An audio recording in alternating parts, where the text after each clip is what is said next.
That's all trip இது ஒரு auto மற்றும் கேப் புக்கிங் ஆப். டிரைவருக்கும் பேசஞ்சருக்கும் நடுவில் இந்த ஆப் இருந்துட்டு ரேட்டை தீர்மானிக்காம டிரைவரே ரேட்டை தீர்மானிக்கலாம். பேசஞ்சரும் அவங்க அர்ஜென்சியை பொறுத்து முடிவு எடுத்துக்கலாம். கீழே டிஸ்கிரிப்ஷன்ல இருக்க லிங்கை கிளிக் பண்ணி தட்ஸ் ஆல் ட்ரிப்பை டவுன்லோட் பண்ணி.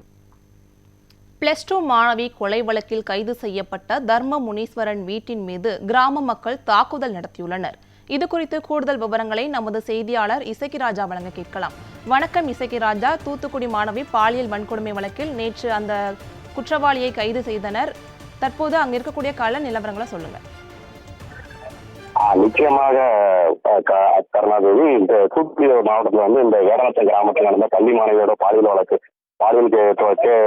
தொடர்பாக போலீசார் மிகுந்த ஏறத்தாழ 9 நாட்கள் மிகுந்த சிரமப்பட்டு இரவு பகலாக தேடி வீடு வீடாக தீவிர விசாரணை மேற்கொண்டு குற்றவாளியை ஒருத்தர் நிறுத்தியிருக்கிறாங்க.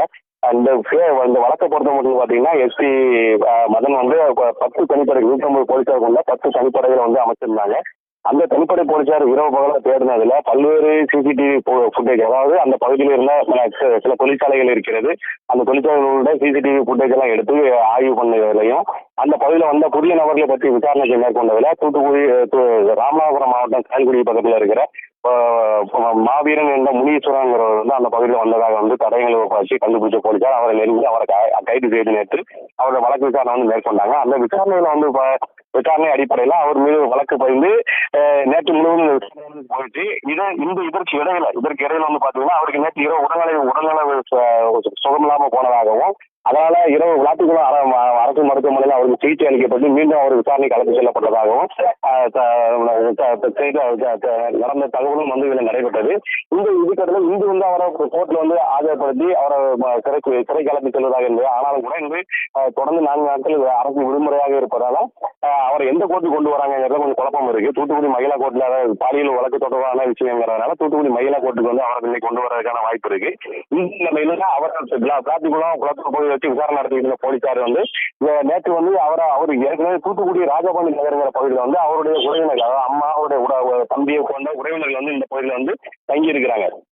அதனால அவருக்கு இந்த கொலையில வேற ஒரு தொடர்பு இருக்காங்கன்னு சொல்லி நேற்றே போலீசார் அவர் இந்த ராஜபாண்டி நகருக்கு அழைத்து அவருடைய வீடுகள்லாம் சோதனை பண்ணிட்டு போயிருந்தாங்க. இந்த நிலைமையில இந்த தகவல் அறிஞ்சு அந்த பகுதி மக்கள் ஆத்திரத்துடன் அவர் தங்கியிருந்த அந்த வீட்டை நேற்று இரவு அடிச்சு உடைச்சிருக்கிறாங்க. பொதுமக்கள் அவருடைய வீடை தாக்கி உடைச்சதுல வீட்டோட கூரை மேற்கூரை இருக்கலாம் உடைக்கப்பட்டிருக்கு. இதனை தொடர்ந்து போலீசார் அவருடைய வீட்டுக்கு பாதுகாப்பு ஏற்பாடு, வீட்டை பூட்டி பாதுகாப்பு ஏற்பாடு படுத்திருக்காங்க. இதுல உறவினர்களும் யாரும் அந்த வீட்டுல இல்லாதனால வேற யாரும் பாதிக்கப்படல. ஆனாலும் கூட அவருடைய உறவினர்களுக்கும் போலீசார் பாதுகாப்பு கொடுக்கக்கூடிய சூழ்நிலை தான் இப்போது உருவாயிருக்குது. பொதுமக்கள் இந்த விஷயத்தை மிகவும் சென்சிட்டிவா பாக்குறதுனால தொடர்ந்து வேற எதுவும் விபரீதங்களும் அந்த மாதிரி பிரச்சனை வரக்கூடாதுல போலீசார் கவனமா இருக்கிறாங்க. அது மட்டும் இல்லாம அந்த மாணவியோட உடலை உறவினர் பெற்றுக் கொள்வதற்காகவும் இன்னைக்கு காலையில வருகை தர இருக்கிறாங்க. அவ்வாறு வருகை தந்தாங்கன்னா இந்த காலையில பத்திரமாக அந்த மாணவி உடலை கொண்டு வந்து அடக்கம் செய்யும் வரைக்கும் போலீஸ் பாதுகாப்பு கொடுக்கறதுக்கான ஏற்பாடுகள் செய்யப்பட்டிருக்கிறது. கருணாதேவி.